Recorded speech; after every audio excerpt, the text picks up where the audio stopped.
America ఏదో ఇరాన్ని ఆషామాషిగా తీసుకోలేదు. Washington post వాళ్ళ కథనం అయితే 12 అమెరికన్ నేవీ వార్షిప్స్ అక్కడ ఉన్నాయట మిడిల్ ఈస్ట్ రీజియన్లో. మిలిటరీ ఆపరేషన్స్ ఇరాన్కి వ్యతిరేకంగా పక్కా ప్రిపేర్డ్తోనే ఉంది. యుఎస్ఎస్ అబ్రహాం లింకన్తో పాటు యుఎస్ఎస్ గెరాల్డ్ ఆర్ఫోర్డ్ కూడా అక్కడే ఉంది.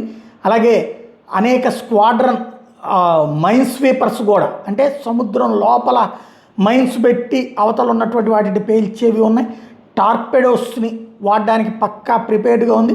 కోస్టల్ డిఫెన్స్ షిప్స్ అన్నీ కూడా అక్కడికి డిప్లాయ్ అయి ఉన్నాయి. హార్ముజ్ జలసంధి దగ్గర అరేబియన్ సీలో పక్కా ప్రిపరేషన్స్తో ఉన్నారు. స్పేస్ ఫోర్సెస్ని వాడుతున్నారు, ఎయిర్ ఫోర్సెస్ని వాడుతున్నారు, నేవల్ ఫోర్సెస్ని వాడుతున్నారు, మెరైన్ ఫోర్సెస్ని వాడుతున్నారు, గ్రౌండ్ ట్రూప్స్ని వాడుతున్నారు.